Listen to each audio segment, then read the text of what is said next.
মনে রাখবেন, পাঠা ছাগল বিক্রি হয়, বেশি দামে বিক্রি হয় কালী পূজার আগে। বলদ গরু বেশি দামে বিক্রি হয় কোরবানি ঈদের আগে। আর বলদ মার্কা মুসলমান বিক্রি হয় ঠিক নির্বাচনের আগে। সুতরাং বিক্রি হওয়া যাবে না। ঈমানকে মজবুত রেখে কোরআনের পক্ষে দায়িত্ব পালন করতে হবে সবাইকে। সম্মানিত ভাইয়েরা আমার, আপনারা যদি ভুটানের জমিনে বেড়াতে যান, তাহলে ভুটানের জমিনে গিয়ে দেখতে পারবেন ভুটানের চারপাশে শুধু পাহাড় আর পাহাড়। যদি কখনো চীন দেশে ঘুরতে যান, চীনের অলিতে গলিতে দেখতে পারবেন শুধু ইঞ্জিনিয়ার। আর যদি কখনো ব্রাজিলের জমিনে বেড়াতে যান, ব্রাজিলের জমিনে অলিতে গলিতে শুধু দেখতে পারবেন ফুটবলার। দুঃখজনক হলেও সত্য, প্রিয় মাতৃভূমি, এই বাংলাদেশের অলিতে গলিতে যান, দেখতে পাবেন শুধু চোর আর বাটপার। সুতরাং এই চোর বাটপারের বাংলাদেশটাকে যদি ইনসাফ ভিত্তিক একটি আদর্শ রাষ্ট্রে রূপান্তরিত করতে চান, এই সুদ ঘুষ দুর্নীতির বাংলাদেশটাকে যদি একটি সুন্দর সমাজ হিসেবে, রাষ্ট্র হিসেবে যদি আপনারা তৈরি করতে চান, আর কোনো পথ খোলা নাই রে মুসলমান, আর কোনো পথ খোলা নাই। মানতে হবে কোরআনের বিধান। ফাইম্মা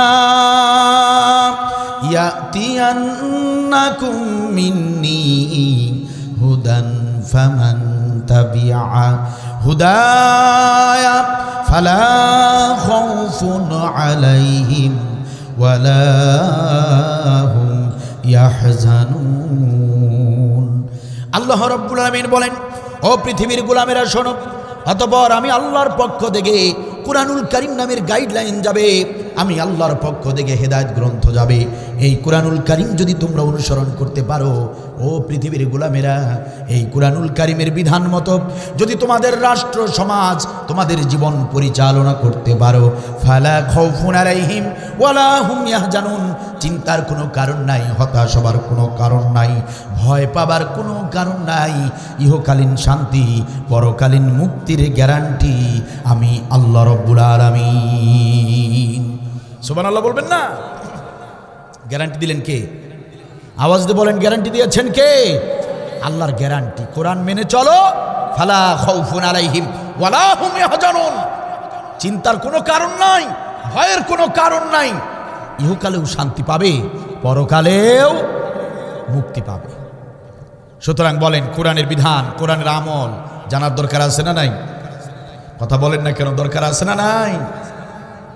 তাহলে দুটি আমল আমরা জানতে পারলাম। আল্লাহ রাব্বুল আলামিন যে দুটি আমল চেক করে দেখবেন আমরা করেছি কিনা। তার ভিতরে 1 নম্বর আমল হচ্ছে জিহাদ। 1 নম্বর আমল কি? জিহাদ। 1 নম্বর আমল হচ্ছে জিহাদ।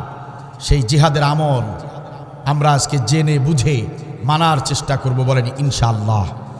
এই জিহাদের আমল যতদিন মুসলিম জাতি সারা বিশ্বের জমিনে এই আমলটি যতদিন পালন করেছে, জিহাদ যতদিন করেছে, ততদিন এই বিশ্বের জমিনে মুসলিম জাতি রাজত্ব করেছে, কর্তৃত্ব দিয়েছে, নেতৃত্ব দিয়েছে, ঠিক কিনা বলেন?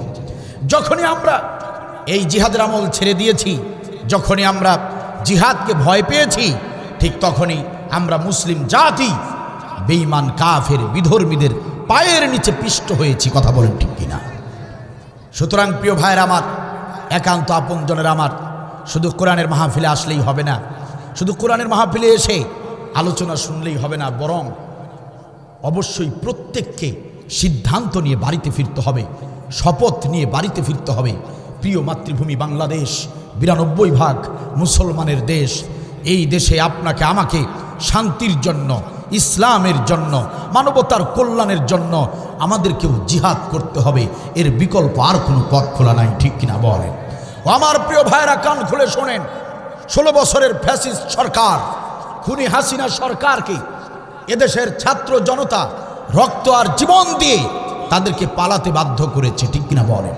ও আমার ভাইয়েরা, আমার দেশের কিছু মুসলমানেরা তারা ভেবেছে যে বাংলার জমিনে ফ্যাসিস্ট সরকার তো পালিয়ে গিয়েছে, আর বুঝি কোনো জালিম নাই? বিশ্বাস করেন প্রিয় ভাইরা, বোকার স্বর্গে বাস করছেন আপনারা। বিশ্বাস করেন প্রিয় ভাইরা, একান্ত আপনজনেরা, এক জালিমের পতন হয়েছে ঠিক, কিন্তু বাংলার জমিনে আরো লক্ষ হাজার জালিমের পয়দা হয়েছে। কথা বলেন ঠিক কিনা? বিশ্বাস করেন প্রিয় ভাইরা আমার, এখনো বাংলার জমিনে ইসলামের বিরুদ্ধে ষড়যন্ত্র হয়, এখনো বাংলার জমিনে ইসলামী আন্দোলনের বিরুদ্ধে ষড়যন্ত্র হয়, এখনো বাংলার জমিনে ইসলামকে নিয়ে ষড়যন্ত্র হয়। কথা বলেন ঠিক কিনা? একান্ত আপনজনেরা, আলোচনার শুরুতে আসুন আমরা সিদ্ধান্ত নেই, আলোচনার শুরুতে আসুন আমরা শপথ গ্রহণ করি। আমরা রক্ত আর জীবন দিয়ে 1971 সালে এক স্বাধীনতা অর্জন করেছিলাম, কিন্তু 71-এর স্বাধীনতার সুফল আমরা কেউ পাইনি। আবার নতুন করে জুলাই বিপ্লবের মাধ্যমে ছাত্র আর জনতা 24-এর স্বাধীনতা এনে দিয়েছে। এই 24-এর স্বাধীনতার সুফল আমরা পেতে চাই। এই 24-এর জুলাই বিপ্লবের স্বাধীনতা ব্যর্থ হোক, এটা আমরা কিছুতেই মানব না। কথা বলেন ঠিক কিনা? সুতরাং আসুন আমরা আজ শপথ নেই, আসুন আমরা সিদ্ধান্ত গ্রহণ করি। এই বাংলার জমিন রক্ত আর জীবনের বিনিময়ে নতুন করে স্বাধীন করেছি। এই স্বাধীন করা নতুন বাংলার জমিনে আমরা আর কোনো অন্যায় হতে দিব না, আর কোনো ধরনের দুর্নীতিবাজি, চাঁদাবাজি, যে কোনো ধরনের অন্যায় অবিচার এই বাংলার জমিন আমরা সহ্য করব না। কথা বলেন ঠিক কিনা? এই বাংলার জমিনকে আমরা একটি ইনসাফ ভিত্তিক আদর্শ রাষ্ট্রে পরিণত করতে চাই। এই বাংলার জমিনে আমরা কোরআনের শাসন চাই। এই বাংলার জমিনে আমরা নতুন করে আর কোনো জালিম দেখতে চাই না। এই বাংলার জমিনকে একটি কোরআনের জমিন বানানোর জন্য যদি আরেকটা বার রাজপথে যেতে হয়, যদি রাজপথে গিয়ে আবু সাইদের মতো, মুগ্ধের মতো যদি আবারও রক্ত ঢেলে দিতে হয়, যদি অকাতরে জীবন বিলিয়ে দিতে হয়, আমি আব্দুল বারী লক্ষ হাজার বার রাজি আছি। আব্দুল বারীর সঙ্গে কারা কারা রাজি আছো? দুহাত তুলে আল্লাহকে দেখাও।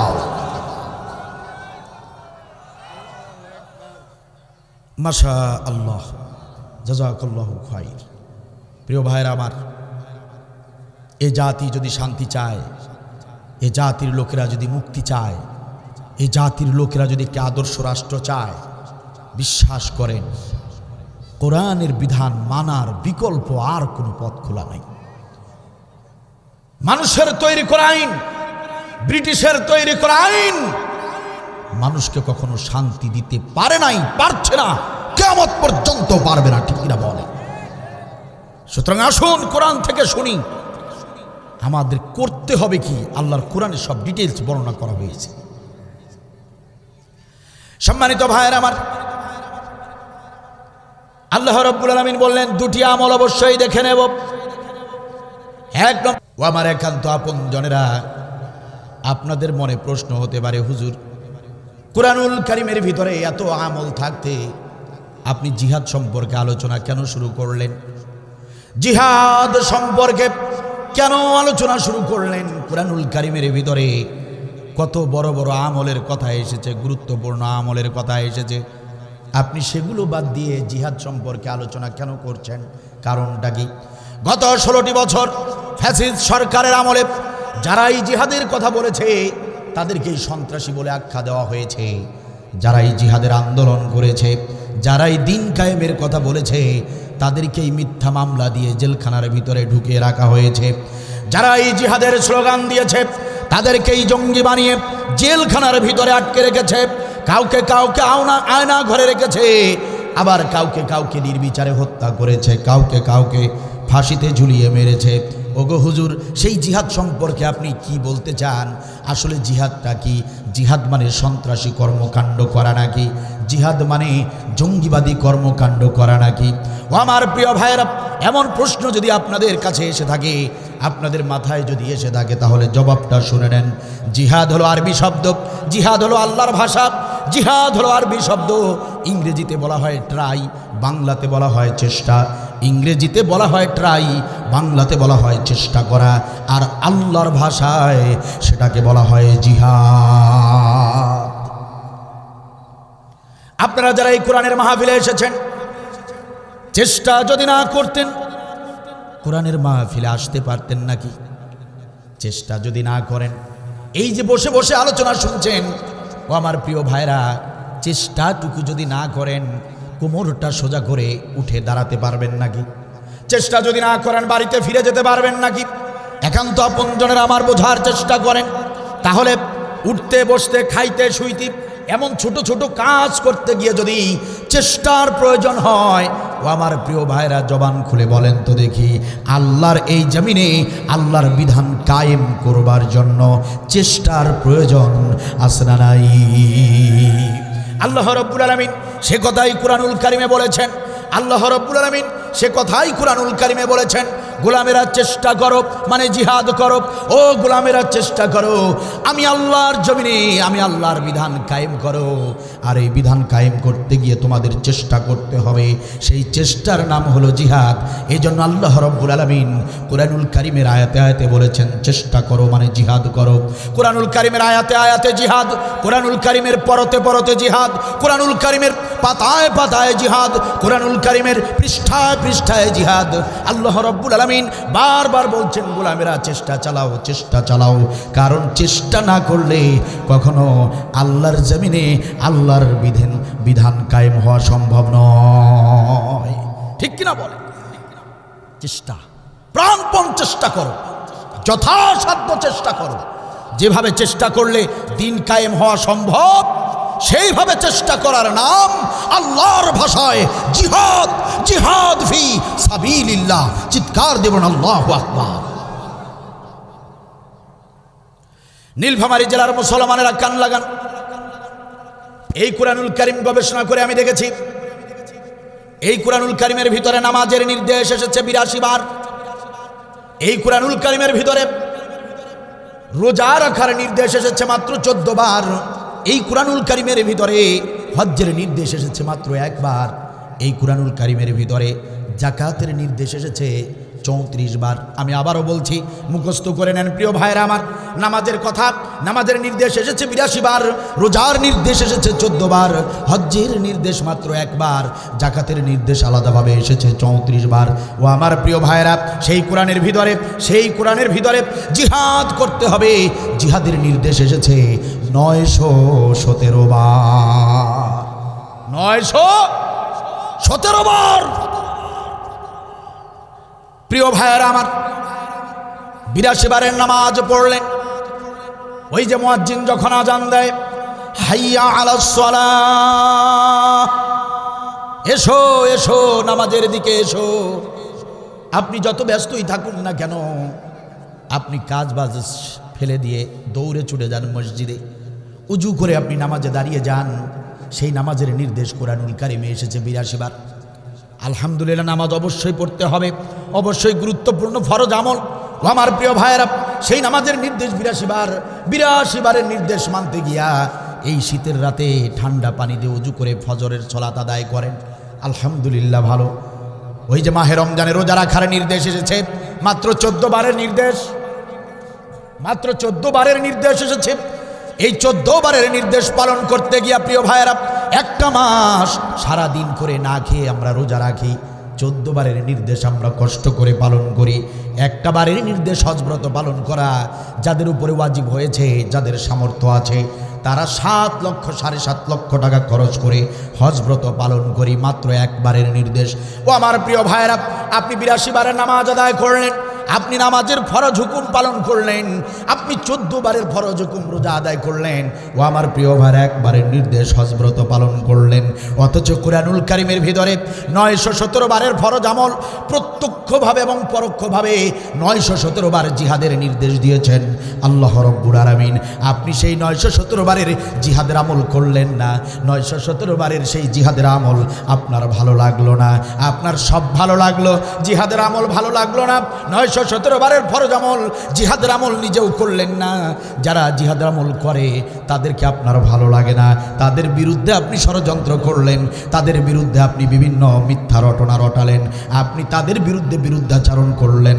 আল্লাহর কসম করে বলছি, আল্লাহর কসম করে বলছি, 917 বারের ফরজ আমল জিহাদের বিরোধিতা করে আপনি যত বড় নামাজি হন, যত বড় হাজি হন, যত বড় পরহেজগার হন, আল্লাহর কসম করে বলছি, কাল হাসরের ময়দানে জাহান্নাম ছাড়া আর কোনো পথ থাকবে না। ঠিক কিনা বলেন? কয়বারের ফরজ? 917 বার। 917 বার। সব ভালো লাগে, জিহাদের আমল ভালো লাগে না। দিন কায়েমের জন্য চেষ্টা করতে হবে। আমার জাতির লোকেরা এটা বুঝতে চায় না, আবার অনেকে বুঝেও করে না। অথচ জান্নাত পেতে চায়, আল্লাহর খুশি চায়। আপনারা প্রশ্ন করবেন, হুজুর জিহাদ কি নামাজের চেয়েও গুরুত্বপূর্ণ? আপনি যদি প্রশ্ন করেন, হুজুর জিহাদের আমল কি রোজার চেয়েও গুরুত্বপূর্ণ, এমন প্রশ্ন যদি করেন, তাহলে জবাবটা শুনে নেন প্রিয় ভাইরা। খন্দকের যুদ্ধ চলছে, নবী সাল্লাল্লাহু আলাইহি ওয়াসাল্লাম সাহাবীদেরকে সাথে নিয়ে খন্দকের যুদ্ধ চালাচ্ছেন। নামাজের সময় হয়ে গিয়েছে। নবী সাল্লাল্লাহু আলাইহি ওয়াসাল্লাম বললেন, সাহাবীরা শোনো, ও আমার সাহাবীরা শোনো, নামাজের ওয়াক্ত হয়ে গিয়েছে। নবী সাল্লাল্লাহু আলাইহি ওয়াসাল্লাম শুধু এতটুকু বলেছেন, সাহাবীদেরকে শুধু ডেকেছেন। জিবরিল আমিন এসে হাজির। জিবরিল আমিন এসে বললেন, ইয়া রাসূলুল্লাহ, ইয়া হাবিবাল্লাহ, আল্লাহর পক্ষ থেকে বার্তা নিয়ে এসেছি, আল্লাহর পক্ষ থেকে পয়গাম নিয়ে এসেছি। আপনি সাহাবীদেরকে ডেকে নামাজে যাবেন না। আল্লাহর পক্ষ থেকে নির্দেশ এসেছে, নামাজ কত ওয়াক্ত কাজা হয় হবে, জিহাদ বন্ধ করা যাবে না। নবী সাল্লাল্লাহু আলাইহি ওয়াসাল্লাম আল্লাহর নির্দেশে কয়েক ওয়াক্ত নামাজ কাজা করলেন সাহাবীদেরকে নিয়ে। নফল নামাজ, কথা বলেন না কেন? ফরজ নামাজ স্থগিত করা হলো, জিহাদ চলবে, ফরজ নামাজ স্থগিত। এই ব্যাপারে আল্লাহ কোনো জবাবদিহিতা করবেন না। সুবহানাল্লাহ বলবেন না? বদরের যুদ্ধ সংগঠিত হয়েছে মাহে রমজানে। 17ই রমজানে বদরের যুদ্ধ সংগঠিত হয়েছে, আপনারা জানেন। সমস্ত সাহাবীরা রোজাদার, নবী সাল্লাল্লাহু আলাইহি ওয়াসাল্লাম রোজাদার। ঠিক মাথার উপরে যখন সূর্যটা চলে এসেছে, হযরতে জিবরিল আমিন এসে হাজির। সুবহানাল্লাহ বলবেন না? হযরতে জিবরিল আমিন এসে বললেন, ইয়া রাসূলুল্লাহ, আল্লাহর পক্ষ থেকে পয়গাম নিয়ে এসেছি, আল্লাহর পক্ষ থেকে নির্দেশনা নিয়ে এসেছি। ইন্নাহু ইয়াউমু কিতাল ফাআফতারু। ওগো নবীজি, আল্লাহর পক্ষ থেকে নির্দেশ হলো, আপনার সাহাবীদেরকে সবাইকে রোজা ভেঙে ফেলতে বলুন, সবাইকে রোজা ভেঙে ফেলতে বলুন। ইন্নাহু ইয়াউমু কিতাল, যেহেতু আজকে লড়াইয়ের দিন, জিহাদের দিন, ফাআফতারু, সুতরাং আল্লাহর পক্ষ থেকে নির্দেশ সবাই যেন রোজা ভেঙে ফেলে। সুবহানাল্লাহ, এত আসতে হবে। নবী সাল্লাল্লাহু আলাইহি ওয়াসাল্লাম সাহাবীদেরকে ডেকে ডেকে বললেন, সাহাবীরা শোনো, ও সাহাবীরা, যার কাছে যতটুকু পানীয় আছে, যার কাছে যতটুকু খাবার আছে, খুরমা খেজুর যার কাছে যতটুকু আছে, খেয়ে নাও, খেয়ে নাও। খেয়ে দিয়ে শরীরে শক্তি সাহস নিয়ে কাফেরদের উপর ঝাঁপিয়ে পড়ো। সাহাবীরা বললেন, ইয়া রাসূলুল্লাহ, ইয়া হাবিবাল্লাহ, এই তো কয়েকদিন আগে জুমার খুতবায় আপনি বললেন মাহে রমজানে রোজা রাখা বড় ফজিলতপূর্ণ আমল, অবশ্যই তোমরা রোজা রাখবে, কিছুতেই রোজা ভঙ্গ করা যাবে না। না না না সাহাবীরা, কিছুতেই রোজা ভঙ্গ করা যাবে না। এই তো কয়েকদিন আগে আপনি জুমার খুতবায় আপনি এরকম বক্তব্য দিয়েছিলেন, আর আজকে রোজাদার অবস্থায় ঠিক দুপুরের সময় আপনি আমাদেরকে রোজা ভঙ্গ করতে বলতেছেন। ইয়া রাসূলুল্লাহ, কারণটা কি? কেন আপনি রোজা ভঙ্গ করতে বলছেন? নবী সাল্লাল্লাহু আলাইহি ওয়াসাল্লাম বলেন, ও আমার সাহাবীরা শোনো, আল্লাহর পক্ষ থেকে নির্দেশ এসেছে, আল্লাহর পক্ষ থেকে এই মাত্র জিবরিল আমিন এসে আমাকে বলে গেল, আজকে যারাই রোজা ভঙ্গ করবে, যারাই পানীয় আর খাবার গ্রহণ করবে, পানীয় খাবার গ্রহণ করে যারা এই জিহাদটা চালিয়ে যাবে, আল্লাহর কাছে আজকে তারাই প্রিয় বান্দা হিসেবে গণ্য হবে। সুবহানাল্লাহ বলবেন না? আজকে যারাই রোজা ভঙ্গ করবে তারাই আল্লাহর কাছে প্রিয় হয়ে যাবে। সুতরাং রোজা ভঙ্গ করো, জিহাদ চালিয়ে যাও। সুবহানাল্লাহ বলবেন না? এখন আপনারা বলেন, নামাজ অবশ্যই গুরুত্বপূর্ণ, আল্লাহর কসম নামাজ গুরুত্বপূর্ণ আমল। এখন আপনারা বলেন, নামাজের চেয়েও জিহাদের গুরুত্ব কম না বেশি? রোজা অবশ্যই গুরুত্বপূর্ণ ফরজ। আপনারা বলেন যে রোজার চেয়েও জিহাদের গুরুত্ব কম না বেশি? জিহাদের চেয়ে ভাইজান চলে যাবেন? আপনি একটু বলে দিন, আপনার গান না থামাই আমি। জি জি, আমার নামাজের সময় হচ্ছে, আমি কিছু বললাম না, আমার পরিবারে বাবা মার জন্য। অবশ্যই অবশ্যই অবশ্যই দোয়া করবো। আপনি মোনাজাতের আগে একটু কথা বলে যেতেন, এই তো হয়ে গেছে সময় প্রায়। আসলে আমাদের সময় আছে, একটু তারা আছে। আচ্ছা আমার হয় আপনি একটু বলে দিন। আচ্ছা, ওই কর্তৃপক্ষ বলছিল যে আপনারা যদি কিছু সহযোগিতা করেন। জি আচ্ছা ঠিক আছে, জি ফিয়ামানিল্লাহ। আমরা প্রধান অতিথি ভাইটির জন্য আমরা প্রাণ খুলে দোয়া করি। তিনি অনেক সার্বিকভাবে সহযোগিতা করেছেন, আরও করবেন। তার বাবা মার জন্য তিনি দোয়া চেয়েছেন। আমরা ইনশাল্লাহ প্রাণ খুলে আমরা মোনাজাতের সময় তার জন্য দোয়া করব। সবাই বলেন আমিন। আল্লাহ তাআলা তাকে কবুল করুন, বলেন আমিন। কষ্ট হচ্ছে আপনাদের, খারাপ লাগছে। আমার আলোচনায় গান নাই, ফান নাই, কমেডি নাই, না হবে হাসাহাসি, না হবে নাচানাচি, কথা হবে কোরআন থেকে। ভয় করি না শত্রু দেখে, আলোচনা করতে চাই আল্লাহকে সাক্ষী রেখে। রাজি আছেন সবাই? আলোচনা মজার হবে না, এই আলোচনা সবার ভালো লাগবে না। যারা ঈমানদার তাদের ঈমান বৃদ্ধি পেয়ে যাবে, ঈমানে জোশ তৈরি হবে। আর যাদের ভিতরে নেফাকি রয়েছে, আল্লাহর কসম এই আলোচনা তারা হজম করতে পারবে না। যদি তওবার নিয়ত থাকে, যদি সংশোধনের নিয়ত থাকে, তবেই তারা শুনতে পারবে। আলোচনা হবে তিক্ত থেকে তিক্তকর, এখন থেকে আলোচনাটা হবে কঠিন থেকে কঠিনতর। এই আলোচনা যারা হজম করে, যারা পালন করার সিদ্ধান্ত নিতে পারবেন, আল্লাহর কসম ইনশাল্লাহ জীবন পরিবর্তন হয়ে যেতে পারে। প্রিয় ভাইয়ের আমার, একান্ত আপনজনের আমার, তাহলে এই জিহাদের আমল গুরুত্বপূর্ণ আমল। আমি চ্যালেঞ্জ করে অনেকবার বলেছি, আজও বলছি, সারা বিশ্বের সমস্ত আলেমদের সঙ্গে আমার চ্যালেঞ্জ, জিহাদের চেয়ে বড় আমল এই কোরআনের ভিতরে যদি কেউ দেখাতে পারে, আমি আব্দুল বারী জীবনেও কোরআনের মঞ্চে দাঁড়াবো না। জিহাদের চেয়ে যদি বড় কোন আমল কেউ দেখাতে পারে, কত বড় আমল! যে আমলের কারণে নামাজ স্থগিত করা হয়, যে আমলের কারণে রোজা স্থগিত করা হয়, সেই আমল আমার জাতির লোকেরা বুঝলো না। আমার জাতির লোকেরা সেই জিহাদ বুঝলো না, দিন কায়েম বুঝলো না, আল্লাহর আইন বুঝলো না। আফসোস। ও আমার প্রিয় ভাইয়েরা, কান খুলে শোনেন। নবী সাল্লাল্লাহু আলাইহি ওয়াসাল্লাম বলেন, মান রাবাতা লাইলাতান ফি সাবিলিল্লাহ কানাত কা আলফি লাইলাতান সিয়ামুহা ওয়া কিয়ামুহা। সুবহানাল্লাহ বলেন। রাসূলুল্লাহ সাল্লাল্লাহু আলাইহি ওয়াসাল্লাম কি সুন্দর কথা বলেছেন, কি সুন্দর চমকপ্রদ কথা বলেছেন প্রিয় ভাইরা। নবী সাল্লাল্লাহু আলাইহি ওয়াসাল্লাম বলেন, তিরমিজি শরীফের হাদিস, নবী সাল্লাল্লাহু আলাইহি ওয়াসাল্লাম বলেন, কোন ব্যক্তি যদি 1000 দিন না খেয়ে রোজা রাখে, আবার 1000 রাত দাঁড়িয়ে দাঁড়িয়ে যদি সালাত আদায় করে, ভালো করে মনোযোগ দিয়ে শোনেন, 1000টা যদি রোজা রাখে, আবার 1000টা রাত যদি দাঁড়িয়ে দাঁড়িয়ে সালাত আদায় করে, ওই ব্যক্তির আমল নামায় যতটুকু সওয়াব লেখা হয়, কোনো ব্যক্তি যদি দিন কায়েমের জন্য শুধুমাত্র একটা রাত জেগে থাকে, কোনো ব্যক্তি যদি দিন কায়েমের জন্য জিহাদের পথে একটি মাত্র রাত যদি জেগে থাকে, নবী সাল্লাল্লাহু আলাইহি ওয়াসাল্লাম বলেন, ওই 1000 দিনের রোজা 1000 রাতের নামাজের চেয়েও একটা রাত দিন কায়েমের জন্য জেগে থাকা বেশি সওয়াব। হ্যাঁ, কি সুন্দর আমল।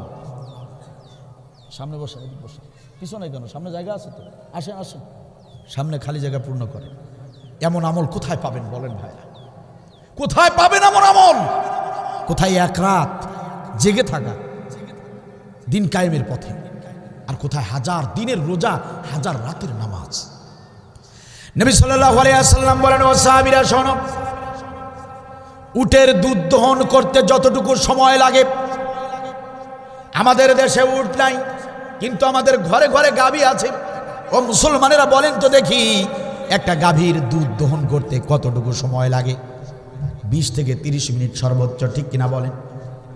নবী সাল্লাল্লাহু আলাইহি ওয়াসাল্লাম বলেন, উটের দুধ দহন করতে, এই দুধ দহন করতে যতটুকু সময় লাগে, এতটুকু সময় যদি কোনো ব্যক্তি তার জীবনে দিন কায়েমের পথে ব্যয় করে, এতটুকু সময় মানে 20 থেকে 30 মিনিটের মতো এমন সামান্য সময় যদি কেউ দ্বীনের পথে, ইসলামের পথে, জিহাদের পথে যদি ব্যয় করে, নবী সাল্লাল্লাহু আলাইহি ওয়াসাল্লাম বলেন ওই ব্যক্তির জন্য জান্নাত ওয়াজিব হয়ে যায়।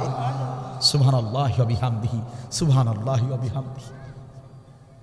দুধ দহন করতে যতটুকু সময় লাগে, এতটুকু সময় যদি আপনার জীবনে, এতটুকু সময় যদি দিন কায়েমের পথে, জিহাদের পথে যদি ব্যয় করেন, নবী বলেন জান্নাত ওয়াজিব, জান্নাত ওয়াজিব হয়ে যায় তার জন্য। দেখান দেখি, দেখান একটা আয়াত, দেখান একটা হাদিস, দেখান যে নামাজ পড়লেই জান্নাত গ্যারান্টি, রোজা করলেই জান্নাত গ্যারান্টি, হজ করলেই জান্নাত গ্যারান্টি। নামাজের কথা এসেছে, নামাজের কথা ফজিলত এসেছে কোরআনে, কিন্তু আবার নামাজের কথা বলা হয়েছে ফাওয়াইলুল লিল মুসাল্লিন, কিছু কিছু নামাজিরাও জাহান্নামে যাবে, নাউজুবিল্লাহ বলে। কথা কি আপনারা বুঝতেছেন? কিছু কিছু নামাজিরাও জাহান্নামে যাবে। তাহলে কত বড় আমল! খারাপ লাগছে আপনাদের? তাহলে আপনারা একটু জবান খুলে বলেন তো দেখি, এত ফজিলতপূর্ণ আমল, দিন কায়েমের জন্য চেষ্টা চালানো। জিহাদ মানে কি? কথা বলে না? জিহাদ মানে কি? চেষ্টা করা। তাহলে বলেন আপনারা, এর এত ফজিলত, এত মর্যাদা, তাহলে বলেন দিন কায়েমের জন্য চেষ্টা করার দরকার আছে না নাই? আপনারা কি করতে রাজি আছেন? করতে রাজি আছেন? আমার জাতির লোকেরা নামাজ বোঝে, রোজা বোঝে, হজ বোঝে, যাকাত বোঝে, মোটামুটি ইসলামের সব মানে, কিন্তু এই দিন কায়েমের পথে জিহাদটা বোঝে না, চেষ্টা করাটা বোঝে না। আমার জাতির লোকেরা, আপনারা যারা 5 ওয়াক্ত নামাজ পড়েন, নামাজের রুকু সাজদা সব কিছু কার হুকুম মতো করেন? যদি ইমাম সাহেব, খতিব সাহেব যদি উল্টাপাল্টা করে, সেই নামাজ আপনারা মানেন? প্রয়োজন আবার পড়েন, কারণ বিধান কার? আপনারা মাহে রমজানে রোজা রাখেন, পিচ্চি হান্নানের মতো, কালা জাহাঙ্গীরের মতো মাস্তান সন্ত্রাস মাহে রমজান মাসে এসে আপনাদের মাথায় যদি বন্দুকের নল ঠেকিয়ে দিয়ে যদি বলে সলিমুদ্দিন, কলিমুদ্দিন রোজা ভেঙে ফেল, অথচ তখন ইফতারের সময় হয় নাই, যদি এরকম পিস্তল মাথায় ঠেকিয়ে যদি বলে যে রোজা ভেঙে ফেল, আপনার রোজা ভাঙবেন? রোজা ভাঙবেন? কি বলবেন? বলবেন যে আল্লাহর হুকুমে সাহারি খেয়েছি, আল্লাহর হুকুম হলেই ইফতার করব, তার আগে প্রয়োজনে জীবন দেব, কিন্তু রোজা ভঙ্গ করব না। কথা বলেন ঠিক কিনা? তাহলে বোঝা গেল আমার জাতির লোকেরা রোজা পালন করে আল্লাহর বিধান মতো, আল্লাহর হুকুম মতো, আল্লাহর আইন মতো। হজ ব্রত পালন করেন কার বিধানে? ইহরামের কাপড় পরে রওনা করলেন, এরপরে মক্কায় গেলেন, মদিনায় গেলেন, তাওয়াফ করলেন, যত হুকুম হকাম পালন করলেন, সব কার হুকুম? এরপরে দেখেন ছেলে বিয়ে করাবেন, মেয়ে বিয়ে দিবেন, কার বিধান মতো বিয়ে পড়ানো হয়? বলেন না কেন? কার বিধানে? আল্লাহর বিধান মতো মেয়ে বিয়ে পড়ান, ছেলের বিয়ে পড়ান। এরপরে যখন জানাজা নামাজের শরিক হয়ে যান, কেউ মারা গেলে, তখন জানাজা নামাজ গিয়ে যে পড়েন, ওই জানাজা নামাজটা কার বিধান মতো পড়েন? আওয়াজ দিয়ে বলেন কার বিধান মতো? তাহলে তো সব জায়গায় দেখতেছি আপনারা কম বেশি সবাই আল্লাহর বিধান মানেন, কিন্তু যখন জাতি গঠনের সুযোগ এসে যায়, যখন সংসদ গঠনের সময় এসে যায়, যখন নির্বাচন এসে যায়, যখন নেতৃত্ব বাছাইয়ের সময় এসে যায়, তখন আমার জাতির ওই নামাজিরাই, আমার জাতির ওই হাজিরাই তখন আর আল্লাহর বিধানের কথা স্মরণ করে না, আল্লাহর বিধান তখন মনে থাকে না। আল্লাহর বিধানকে বৃদ্ধাঙ্গুলি দেখিয়ে, নবীর আদর্শকে তোয়াক্কা না করে আমার দেশের নামাজিরা, আমার দেশের হাজিরা, তারা ওই সমাজের সবচেয়ে বড় দুর্নীতিবাজ, সবচেয়ে বড় চাঁদাবাজ, সবচেয়ে বড় মদারু, সবচেয়ে বড় তাসারু, সবচেয়ে বড় দুশ্চরিত্র লোকটাকে সাপোর্ট দিয়া দিয়া বারবার সংসদে পাঠিয়েছেন, যে কারণে 54 বছর পার হয়ে গেল, অথচ বাংলার জমিনে এখনো কোরআনের আইন কায়েম হলো না। কথা বলেন ঠিক কিনা? এ জাতির লোকেরা নামাজ যেমন আল্লাহর বিধান মতো পড়ে, এ জাতির লোকেরা এভাবে জানাজা যেভাবে আল্লাহর বিধান মতো পড়ে, ছেলে মেয়ের বিয়ে যেরকম আল্লাহর বিধান মতো দেয়, সংসদ গঠনের বেলায় আল্লাহর বিধান মেনে যদি নেতৃত্ব নেতৃত্ব বাছাই করত, সংসদে যদি নেতা পাঠাতো, তাহলে এই দেশ আরো অনেক আগেই কোরআনের দেশ হয়ে যেত, কোনো সন্দেহ নাই।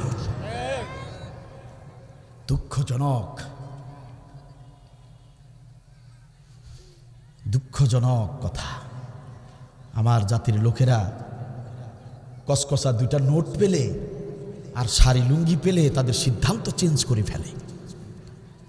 আরে দুইটা নোট দেখে সামান্য লোভে পড়ে আপনি কোরআনের বিরুদ্ধে সমর্থন দিলেন, সাপোর্ট দিলেন, কাল হাসরের ময়দানে জিহাদের বিরোধী হিসেবে কাফেরদের তালিকায় দাঁড়াতে হবে, কাফের মুনাফিকদের কাতারে দাঁড়াতে হবে, বাঁচার কোনো উপায় নাই।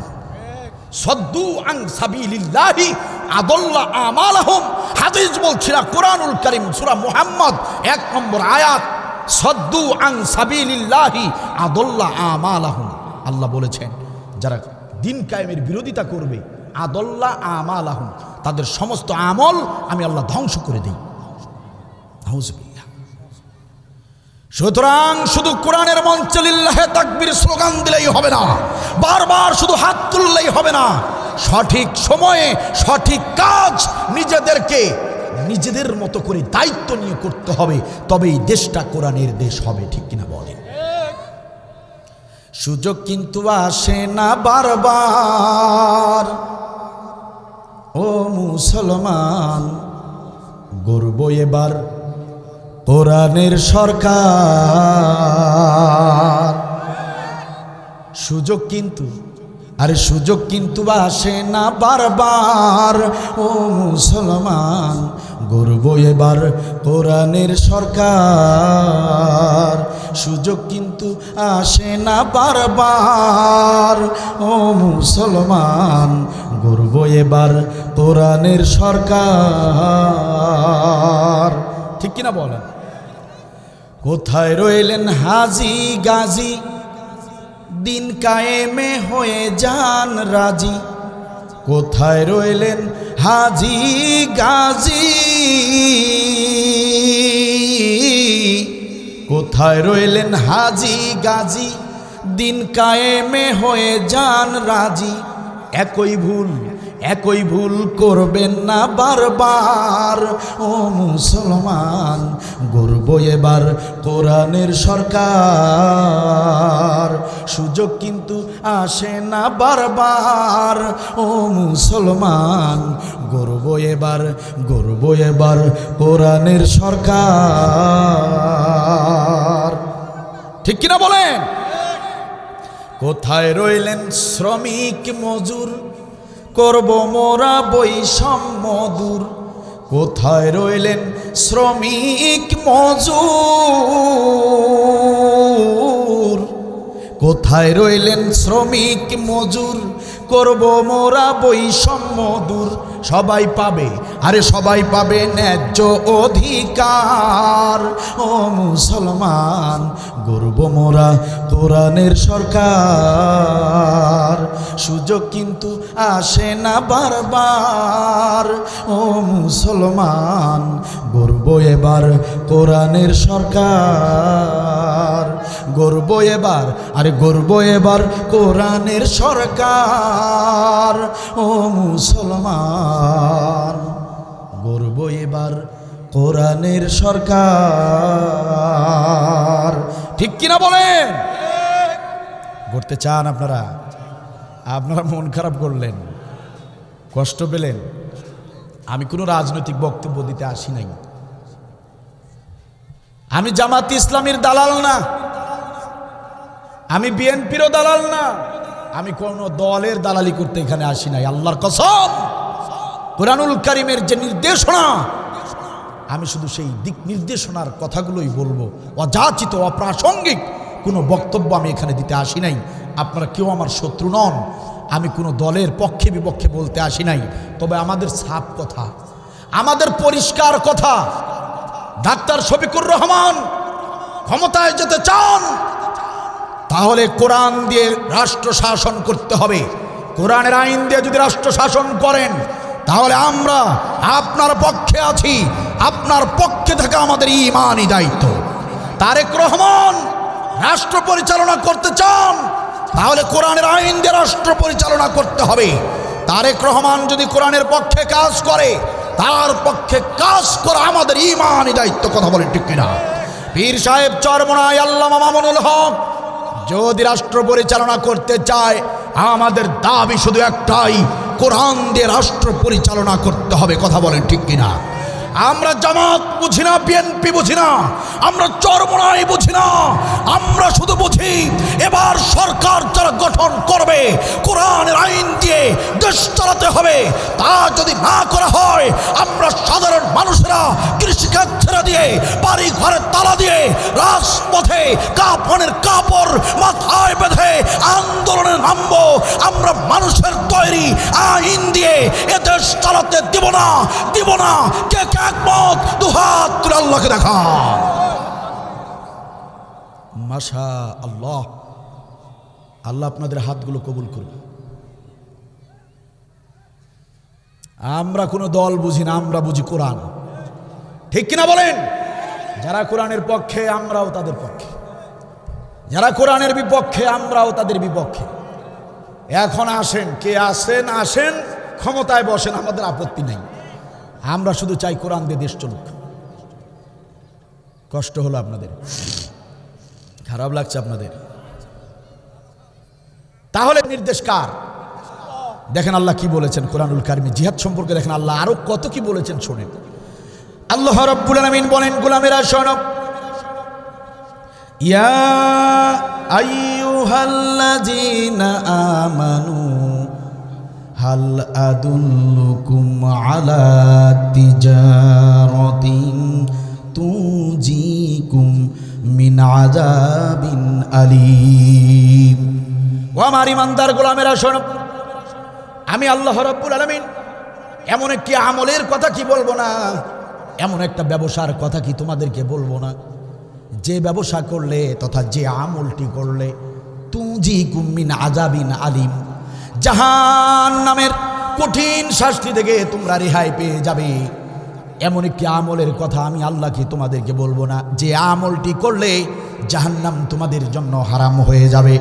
তুমিনুনা বিল্লাহি ওয়া রাসূলিহি ওয়া তুজাহিদুনা ফি সাবিলিল্লাহ। ও আমার গোলামেরা শোনো, যে আমলটি করলে জাহান্নাম তোমাদের জন্য হারাম হয়ে যাবে, সেই আমলটি হলো ঈমান আনো আল্লাহর প্রতি, রসুলের প্রতি। ঈমান আনার পর যে আমলটি তোমাদেরকে করতে হবে, তুজাহিদুনা ফি সাবিলিল্লাহ, আল্লাহর জমিনে আল্লাহর দ্বীন কায়েমের জন্য জিহাদ করতে হবে। এই জিহাদের আমল যদি করো রে গোলাম, আমি আল্লাহর ঘোষণা, জাহান্নাম তোমাদের জন্য হারাম করে দিব। সুবহানাল্লাহ বলবেন না? জাহান্নাম হারাম যদি জিহাদের আমল করতে পারে না। কথা কার? এ মুসলমান আমার দিকে তাকান। এই আলোচনা সবাই করে না, করবে না। এই আলোচনা সব জায়গায় হয় না, অথচ এটাই কুরআনুল কারীমের সবচেয়ে বড় আমল। এই আমল করে বক্তারা তাদের শত্রু বাড়াতে চায় না। এই আলোচনা সবাই করবে না, মন দিয়ে শুনে যান। এই তো কয়েকদিন আগে মাওলানা ফরিদুল ইসলাম নামের এক ভাই, গোবিন্দগঞ্জের এক বক্তা, আলোচনা করতে করতে ব্রেন স্ট্রোক করে মারা গিয়েছে। এইভাবে বসে আলোচনা করতে করতে তিনি মৃত্যুর কোলে ঢলে পড়েছেন। হতে পারে তো আজকের আলোচনা আমাদের জীবনের শেষ আলোচনা। বসে বসে আলোচনা শুনছেন, বাড়ি পর্যন্ত ফিরে যেতে পারবেন কোনো গ্যারান্টি আছে? জীবনের শেষ আলোচনা হিসেবে এই সংক্ষিপ্ত কথাগুলো শুনে যান, আল্লাহর কসম নাজাতের ব্যবস্থা হয়ে যাবে। প্রিয় ভাইরা আমার, আল্লাহর ঘোষণা, জাহান্নাম তোমার জন্য হারাম করে দিব, জিহাদের আমল করো।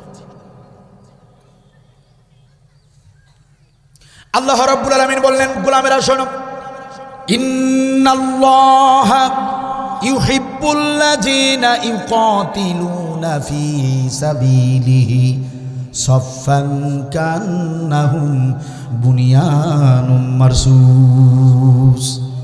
আল্লাহ রাব্বুল আলামিন আরেক জায়গায় বললেন, ইন্নাল্লাহা, নিশ্চয় আমি আল্লাহ, ইউহিব্বুল লাযিনা, ওই গোলামদেরকে মহব্বত করি, ওই গোলামরা আমার প্রিয় গোলাম, ইউকাতিলুনা ফি সাবিলিহি, যারা দিন কায়েমের জন্য লড়াই করে, যারা দিন কায়েমের জন্য সংগ্রাম করে, যারা দিন কায়েমের জন্য প্রাণপণ চেষ্টা করে, আমার আল্লাহ বলেন নিশ্চয় আমি আল্লাহ ওই বান্দাদেরকে সবচেয়ে বেশি ভালোবাসি। ও আমার প্রিয় ভাইয়েরা, তাহলে মনোযোগ দিয়ে শোনেন, এই দিন কায়েমের আন্দোলন করার কারণে খুনি হাসিনা সরকারের মতো সারা বিশ্বের লোকেরা যদি আপনাকে আমাকে রাজাকার বলে ডাকে, আমাদের কোনো আফসোস থাকার কথা নয়, কারণ দিন কায়েমের আন্দোলন করলে প্রিয় হওয়া যায় বলেন কার কাছে? আমার আল্লাহ বলেছেন, গোলামেরা, হাসিনা সরকার তোমাকে রাজাকার বলতে পারে, হাসিনা সরকার এই দিন কায়েমের আন্দোলন করবার কারণে তোমাকে জঙ্গি বলতে পারে, তোমাকে মিথ্যা মামলা দিয়ে জেলের ভিতরে ঢুকায় দিতে পারে, তোমাকে সন্ত্রাসী আখ্যা দিতে পারে।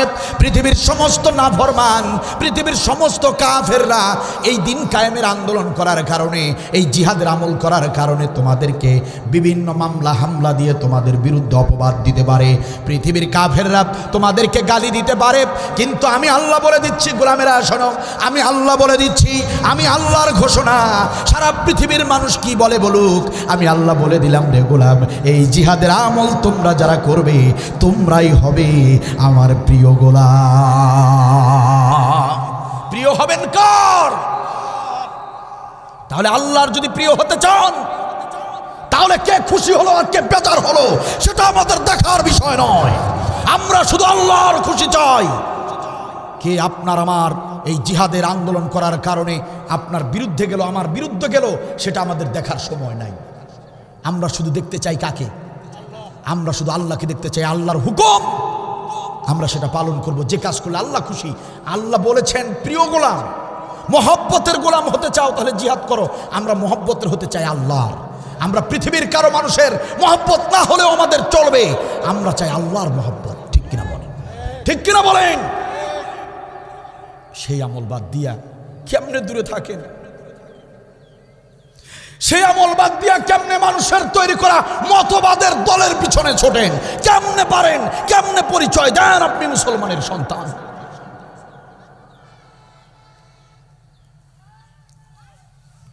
আল্লাহর কোরআনের বিধানের দিকে ছুটে আসুন, চলে আসুন। প্রিয় ভাইয়েরা আমার, ছোট্ট একটা হাদিস বলে ইনশাআল্লাহ মুনাজাতের দিকে চলে যাব। এখানে আসরের সালাত আমরা আদায় করব, ওযুর সময় দেওয়া হবে, একসাথে ইনশাআল্লাহ আসরের সালাত আমরা আদায় করব। কষ্ট হবে কি? একটা হাদিস শোনায় দিই, শুনবেন আপনারা? সম্মানিত ভাইয়েরা আমার, আরো 2টা ঘন্টা আলোচনা করলে যা বুঝবেন ইনশাআল্লাহ তাআলা, এই একটা হাদিস যদি মনোযোগ দিয়ে শোনেন সেরকমটাই বুঝতে পারবেন। আলহামদুলিল্লাহ বলে খুব মনোযোগ দিয়ে হাদিসটা শুনে যাবেন। প্রিয় ভাইরা, নড়াচড়া করবেন না, খুব মনোযোগ দিয়া আমার দিকে তাকিয়ে হাদিসটি ভালো করে শোনেন, কপাল খুলে যাবে। এই জিহাদের আমলটা কেমন আমল, কত পাওয়ারফুল আমল, আল্লাহর কাছে কত প্রিয় আমল, একটু মনোযোগ দিয়ে শুনেন ভাইরা। মিশকাত শরীফে হাদিসটি রয়েছে। মিশকাত শরীফের 336 পৃষ্ঠায় হাদিসটা পেয়ে যাবেন। মিশকাত শরীফের 336 পৃষ্ঠায় হাদিসটা পেয়ে যাবেন। 8 লাইন পরে হাদিসটা রয়ে গেছে। হযরতে আয়েশ রাদিয়াল্লাহু তাআলা আনহু থেকে বর্ণিত হাদিস।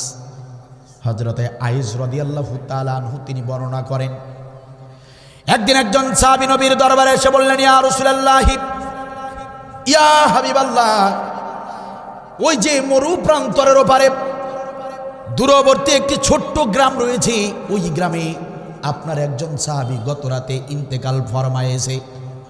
আপনার হাতে হাত রেখে কালেমা পড়েছিল এমন একজন ব্যক্তি, সে গত রাতে ইন্তেকাল করেছে। নবী সাল্লাল্লাহু আলাইহি ওয়াসাল্লাম তার একজন সাহাবীর মৃত্যুর খবর শুনে তিনি প্রস্তুতি গ্রহণ করলেন। আপনার আমার নবী ছিলেন বড় দয়ালু মানুষ। যদি কোনো মুসলমান মারা যেত, নবী সাল্লাল্লাহু আলাইহি ওয়াসাল্লাম তিনি সেই মুসলমানের জানাজার ইমামতি করার চেষ্টা করতেন, কারণ তিনি জানতেন কোনো মৃত ব্যক্তির জানাজার ইমামতি যদি নবী হয়ে তিনি যদি ইমামতিটা করেন, আল্লাহ রাব্বুল আলামিন নবী সাল্লাল্লাহু আলাইহি ওয়াসাল্লামের মর্যাদার কারণে ওই মৃত ব্যক্তিকে ক্ষমা করে দিতে পারেন। এজন্য আপনার আমার নবী মুহাম্মদ সাল্লাল্লাহু আলাইহি ওয়াসাল্লাম যদি কারো মৃত্যুর সংবাদ পেতেন সঙ্গে সঙ্গে ছুটে যেতেন আর জানাজার ইমামতি নিজেই করতেন। সুবহানাল্লাহ বলেন। নবী সাল্লাল্লাহু আলাইহি ওয়াসাল্লাম সাহাবীর মৃত্যুর সংবাদ শুনে ডেকে বললেন, আবু বকর রে, ওসমান, আলী কোথায় রে? ও হযরতে ওমর কোথায় কোথায়? চলো চলো, দ্রুত চলো, আমার একজন সাহাবী মারা গিয়েছে। ওই যে মরুভূমির ওপার প্রান্তে তার বাড়ি, অনেক দূরে বাড়ি।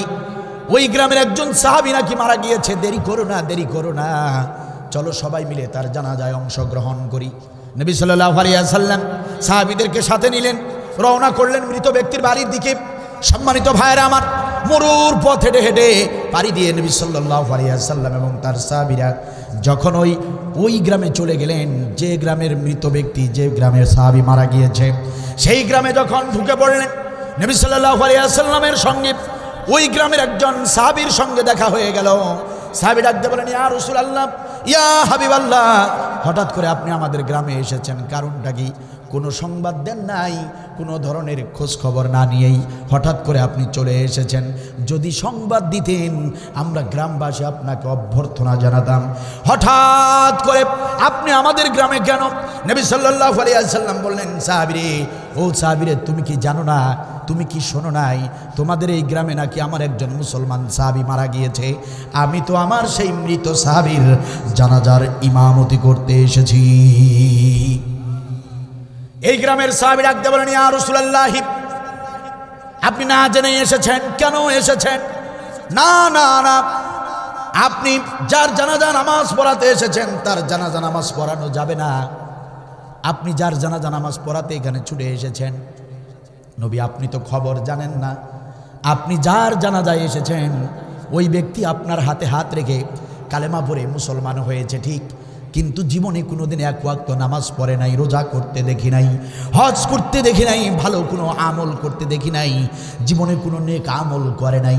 যে ব্যক্তি আপনার হাতে হাত রেখে কালেমা পড়েছে, ঈমান এনেছে, কিন্তু কোনো নেক আমল করে নাই, আপনার থেকে যতটুকু ইলম অর্জন করেছি তাতে আমরা ভালো করে বুঝে গেছি ওই লোক জান্নাতে যেতে পারে না, সে তো বিনা হিসাবে জাহান্নামে যাবে। ইয়া রাসূলুল্লাহ, যে লোকটা বিনা হিসাবে জাহান্নামে যাবে এমন লোকের জানাজার ইমামতি আপনি কেন করবেন? আপনি একজন জান্নাতি নবী, আপনি একজন জান্নাতি মানুষ হয়ে একজন জাহান্নামী ব্যক্তির জানাজা নামাজের ইমামতি করবেন, এটা শোভনীয় হবে না। কথা কি বুঝতেছেন আপনারা? আপনি যার জানাজা পড়াতে এসেছেন নবী, আপনি তো খোঁজ না নিয়ে এসেছেন এই লোক তো জাহান্নামে যাবে, এই লোক তো ভালো লোক না। কেন? যে এই লোক জীবনে নামাজ পড়ে নাই, রোজা করে নাই, হজ যাকাত কোনো আমলই করে নাই, তার বাড়ির পাশে তো আমার বাড়ি, আমি তাকে ভালো করেছি। কথা আপনারা বুঝতেছেন?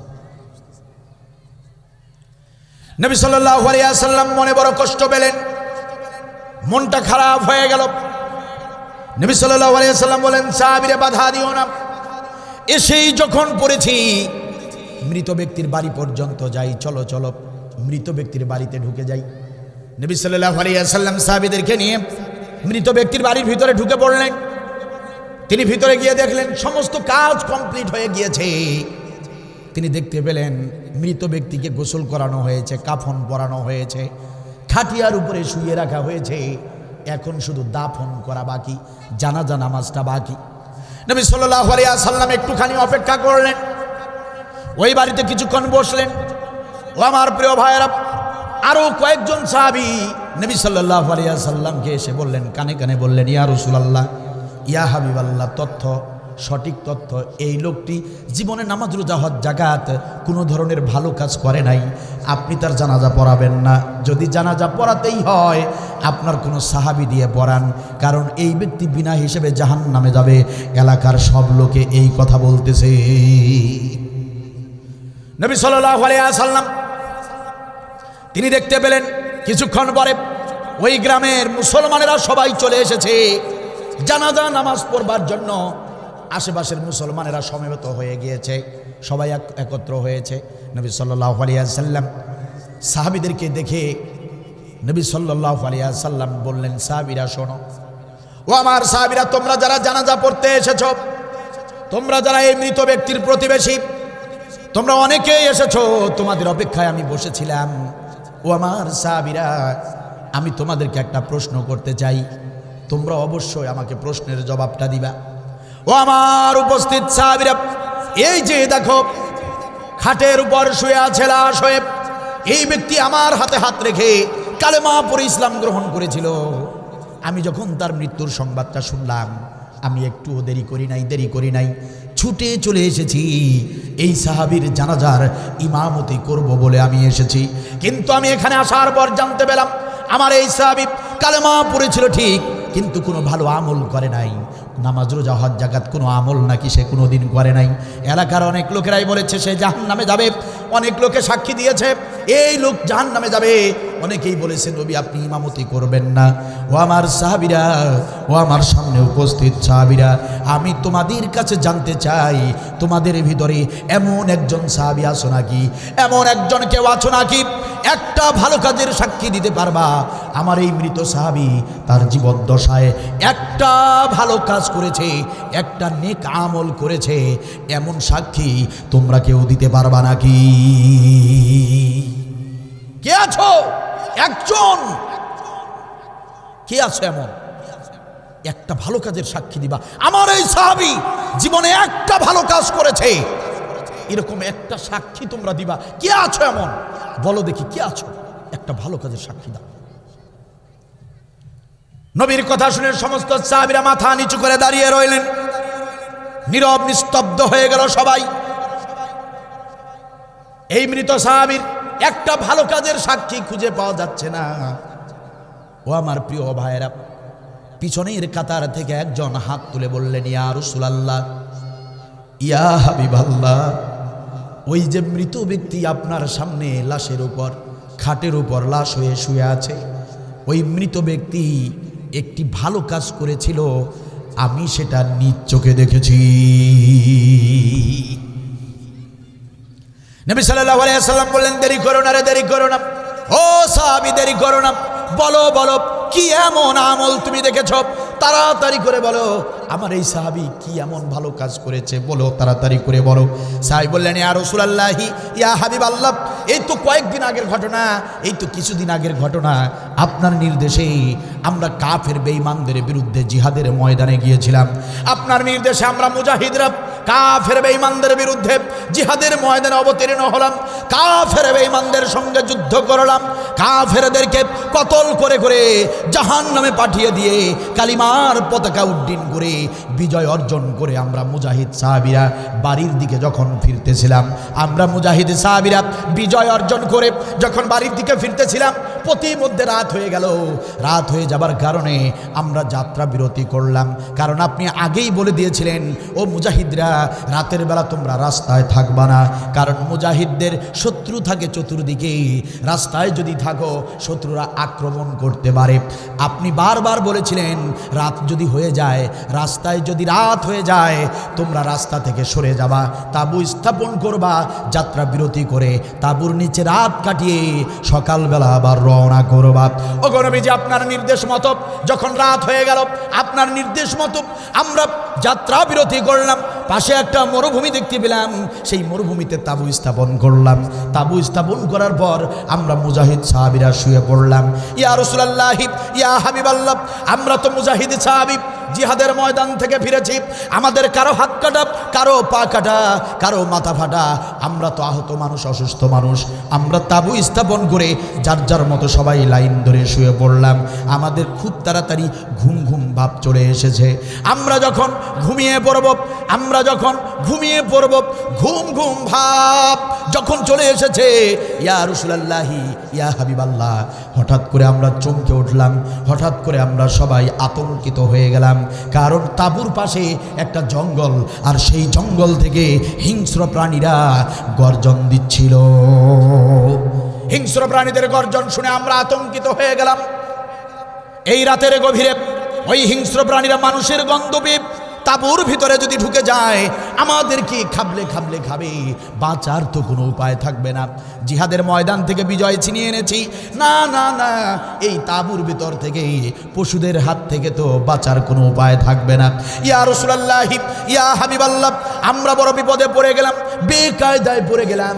তখন আর কোনো পথ খুঁজে না পেয়ে আমরা মুজাহিদ সাহাবীরা আল্লাহর দরবারে দুটি করে হাত পেতে দিলাম। আল্লাহর কাছে, আল্লাহর শাহী দরবারে হাত পেতে সবাই দোয়া করলাম, রব্বুল আলামিন, রব্বুল আলামিন, আমরা তোমার নবীর, বিশ্ব নবীর মুজাহিদ সাহাবী, তোমার নবীর নির্দেশে আমরা জিহাদ করেছি, জিহাদ করে ইসলামের বিজয়ে ছিনিয়ে আমরা বাড়ির দিকে ফিরতেছিলাম। রব্বুল আলামিন, আমরা যেখানে যাত্রা বিরতি করেছি আমরা তো জানতাম না পাশেই জঙ্গল আছে। রব্বুল আলামিন, আমরা বুঝি নাই সেই জঙ্গলে বড় বড় হিংস্র প্রাণী আছে। রব্বুল আলামিন, আমরা এইমাত্র জানতে পারলাম বড় বড় হিংস্র প্রাণীরা গর্জন দিচ্ছে। যদি তারা এসে আমাদের তাঁবুর ভিতরে ঢুকে যায় বাঁচার তো কোনো উপায় থাকবে না। ইয়া রব্বাল আলামিন, আমাদের জন্য আপনি একজন সাহায্যকারী পাঠিয়ে দিন। ওগো নবীজি, আমরা মুজাহিদ সাহাবীরা আল্লাহর কাছে এই দোয়া করলাম। এই দোয়া শেষ হবার সঙ্গে সঙ্গে আমরা তাকিয়ে দেখলাম আমাদের তাঁবুর ভিতরে অচেনা অজানা একজন যুবক প্রবেশ করেছে। চিৎকার দিয়ে বলেন সুবহানাল্লাহ। ওই যুবকের হাতে একটা লাঠি। যুবক আমাদের দিকে এসে বলল, কে তোমরা? কি তোমাদের পরিচয়? কেন এবার এসেছ? আমার বাড়ির সামনে মরুভূমিতে আশ্রয় নিয়েছো, বলো কার অনুমতি নিয়েছো? অনুমতি ছাড়া তোমরা এখানে কেন আশ্রয় নিয়েছো? বলো তোমাদের পরিচয় কি, তাড়াতাড়ি বলো, কোথা থেকে এসেছো তোমরা? আমরা বললাম, হে যুবক, আমাদের তেমন বড় কোনো পরিচয় নাই, আমাদের তেমন কোনো বড় পরিচয় নাই। আমাদের পরিচয় হলো আমরা বিশ্ব নবীর সাহাবী, আমরা বিশ্ব নবীর মুজাহিদ সাহাবী, জিহাদের ময়দান থেকে ইসলামের বিজয় অর্জন করে বাড়ির দিকে ফিরতেছি। ইয়া রাসূলুল্লাহ, আমরা যখন এই পরিচয়টা দিলাম, ওই অচেনা যুবক মুস্কি হাসি দিয়ে বলল, ও বিশ্ব নবীর মুজাহিদ সাহাবীরা, চিন্তা করো না, চিন্তা করো না, হতাশ হয়ো না, তোমরাও জেনে খুশি হবে। এই যে আমাকে আমার পরিচয় জানলে তোমরাও খুশি হয়ে যাবে। তোমরা যে নবীর হাতে হাত রেখে কালেমা পড়ে ইসলাম গ্রহণ করেছো, তোমরা মুজাহিদ সাহাবী, তোমরা জেনে খুশি হবে সেই নবীর হাতে হাত রেখে আমিও ইসলাম গ্রহণ করেছি। ও মুজাহিদ সাহাবীরা, চিন্তা করো না। ওই যে গর্জন দিচ্ছে বাঘের গর্জন, হিংস্র প্রাণীদের গর্জন শুনে তোমরা আতঙ্কিত হয়েছ, তোমরা ভীত সন্ত্রস্ত হয়েছ। না না না, ভয় পাবার কোনো কারণ নাই, হতাশ হবার কোনো কারণ নাই। তোমরা সুন্দর করে ঘুমিয়ে যাও। আমি অধম জীবনে কোনো ভালো কাজ করার সুযোগ পাই নাই, আজকে একটা ভালো কাজের সুযোগ পেয়েছি, হাতছাড়া করতে চাই না। তোমরা তো মুজাহিদ সাহাবী, আমি এতটুকু ভালো করে জানি, আসমানের নিচে আর জমিনের উপরে আল্লাহ রাব্বুল আলামিনের কাছে সবচেয়ে মর্যাদাবান হলো তারা দিন কায়েমে লড়াই করে যারা। তোমরা তো দিন কায়েমে লড়াই করে এসেছো, তোমাদের মর্যাদা আল্লাহর কাছে অনেক বেশি। আজকে আমি এই সুযোগটা হাতছাড়া করতে চাই না, এই সুযোগটা হাতছাড়া করতে চাই না। তোমরা সবাই শুয়ে পড়ো, সারাটা রাত আমি তোমাদেরকে পাহারা দেব। ও আমার প্রিয় ভাইরা, একান্ত আপনজনেরা, কান খুলে শোনেন। সাহাবী নবীকে ঘটনাটা বলতেছেন নবীজি। এরপরে ওই অজ্ঞাত অচেনা সেই যুবক আমাদেরকে জোর করে শোয়াইয়া দিলেন। এরপরে লাঠিটা হাতে নিয়ে সারাটা রাত আমাদের তাঁবুর চারপাশে হেঁটেছেন আর পাহারা দিয়েছেন, হেঁটেছেন আর পাহারা দিয়েছেন। আর হিংস্র প্রাণীদেরকে বারবার ডেকে ডেকে বলেছেন, ও জঙ্গলের হিংস্র প্রাণীরা, খবরদার খবরদার, গর্জন দিবি না, গর্জন দিবি না। তোরা তো জানিস না কারা এসেছে, যারা আশ্রয় নিয়েছে তারা সাধারণ কোনো মানুষ নয় রে।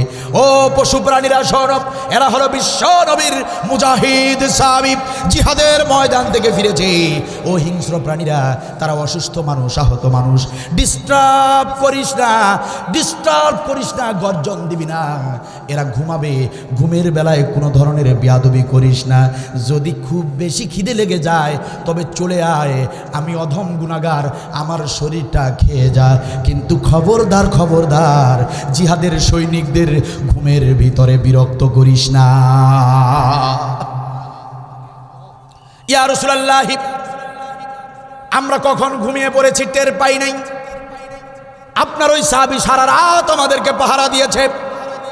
এরপরে সকাল যখন হয়ে গেল, আমরা দেখলাম, জাগ্রত হয়ে দেখলাম, তখন পর্যন্ত ওই ব্যক্তি হাতে লাঠি নিয়ে আমাদেরকে পাহারা দিচ্ছে। তখন পর্যন্ত পাহারা দিচ্ছে, চারপাশে ঘুরতেছে, হাঁটতেছে।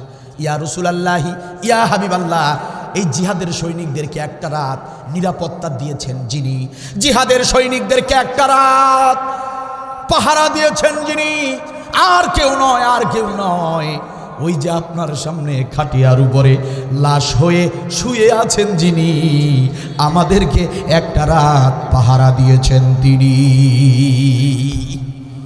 নবী সাল্লাল্লাহু আলাইহি ওয়াসাল্লাম বললেন, সাহাবীরা রে, ও সাহাবীরা, দেরি করো না, দেরি করো না, কাতার সোজা করো, চেপে চেপে দাঁড়াও, আমি বিশ্ব নবী এই সাহাবীর জানাজার ইমামতি করব। কি খুশনসিব এই সাহাবীর, জীবনে নামাজ, রোজা, হজ, যাকাত কোনো ভালো আমল করে নাই। নবী সাল্লাল্লাহু আলাইহি ওয়াসাল্লাম তার জানাজার ইমামতি নিজে করলেন। নবী সাল্লাল্লাহু আলাইহি ওয়াসাল্লাম শুধু জানাজাই করলেন না, আমার দিকে লক্ষ্য করেন প্রিয় ভাইরা, শুধু জানাজাই করলেন না, মায়ার নবী, দয়ার নবী, জান্নাতি নবী আমার এই মৃত সাহাবীর লাশের খাটিয়া নিজ কাঁধে বহন করে কবর পর্যন্ত চলে গেলেন। নবী সাল্লাল্লাহু আলাইহি ওয়াসাল্লাম কবর পর্যন্তই শুধু যান নাই, নবী সাল্লাল্লাহু আলাইহি ওয়াসাল্লাম এই মৃত সাহাবীর লাশটা নিজ হাতে নিয়ে কবরে নিজে নেমে গেলেন, নিজে কবরে নামলেন, সাহাবীকে আদর করে সুন্দর করে শোয়া দিলেন। শুধু তাই নয় রে মুসলমান, শুধু তাই নয়, ও আমার ভাইরা, একান্ত আপনজনেরা আমার, নবী কবরের ভিতরে ওই সাহাবীর মুখের কাপড়ের কাপড়টা সরালেন, জান্নাতি নবী আমার জান্নাতি ঠোঁট দিয়া ওই মৃত সাহাবীর কপালে চুম্বন করলেন। আল্লাহু আকবার! কি খুশনসিব সাহাবী, জীবনে ভালো কোনো আমল নাই, এক রাত শুধু জিহাদের পক্ষে জাগ্রত ছিলেন, জিহাদের সৈনিকদেরকে পাহারা দিয়েছিলেন। নবী সাল্লাল্লাহু আলাইহি ওয়াসাল্লাম তার কপালে চুম্বন করলেন। এখানেই ক্ষান্ত হন নাই, ও আমার প্রিয় ভাইয়েরা, নবী এখানেই ক্ষান্ত হন নাই। কবরের কাজ যখন কমপ্লিট হয়ে গেল, বালি আর পাথরগুলো দিয়ে যখন কবরটা কমপ্লিট করা হলো, কবরের কাজটা যখন শেষ হয়ে গেল, সমস্ত সাহাবীরা পাশে দাঁড়ানো, নবী সাল্লাল্লাহু আলাইহি ওয়াসাল্লাম ওই কবরের মাঝখানে এইভাবে হাত রাখলেন। আমার দিকে তাকান প্রিয় ভাইয়েরা, কবরের কাজ শেষ হবার পরে নবী সাল্লাল্লাহু আলাইহি ওয়াসাল্লাম তার ডান হাত কবরের মাঝখানে এভাবে রাখলেন, হাত রেখে তিনি বললেন, ইন্না সাহাবা ইয়া জুন্নুনা আন্নাকা মিন আহলিন নার ওয়া আনা আশহাদু আন্নাকা মিন আহলিল জান্নাহ। নবী বললেন, কবরবাসী সাহাবী আমার, পৃথিবীর সবাই বলেছে তুমি জাহান্নামে যাবে, তুমি জাহান্নামে যাবে, ওয়া আনা আশহাদু আন্নাকা মিন আহলিল জান্নাহ, আর আমি বিশ্ব নবী সাক্ষী দিলাম তুমি বিনা হিসাবে জান্নাতে যাবে।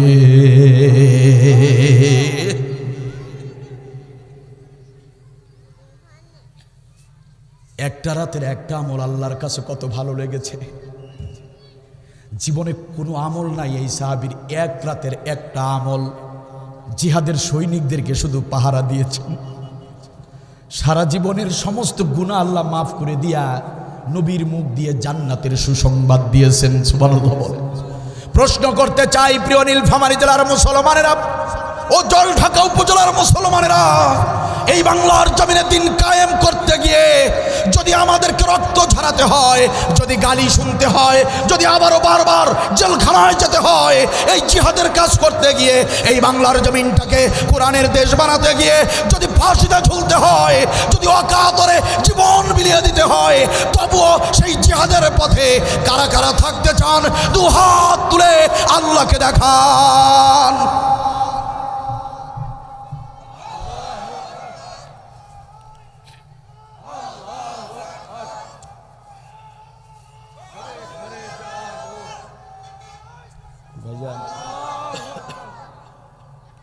মাশাআল্লাহ, জাযাকাল্লাহু খায়র। কালেকশন আছে কি? রুমাল কালেকশন হবে কি? সম্মানিত ভাইরা, আমরা এখন মুনাজাতের দিকে চলে যাব, সুতরাং সাবধান থাকুন, সতর্ক থাকুন, সোচ্চার থাকুন। কোরআনের ময়দানে যে ঈমান নিয়ে বসে আছেন, সেই ঈমান নিয়ে জাতি গঠনে, সংসদ গঠনে গুরুত্বপূর্ণ ভূমিকা রাখতে হবে। মনে রাখবেন, পাঠা ছাগল বিক্রি হয়, বেশি দামে বিক্রি হয় কালী পূজার আগে, বলদ গরু বেশি দামে বিক্রি হয় কোরবানি ঈদের আগে। আর বলদ মার্কা মুসলমান বিক্রি হয় ঠিক নির্বাচনের আগে। সুতরাং বিক্রি হওয়া যাবে না। ঈমানকে মজবুত রেখে কোরআনের পক্ষে দায়িত্ব পালন করতে হবে সবাইকে। আল্লাহ রাব্বুল আলামিন, আল্লাহ তাআলা আমাকে, আপনাকে, আমাদের সবাইকে দিন কায়েমের পক্ষে জিহাদ এবং সবর এই দুটি আমল করার তৌফিক দান করুন।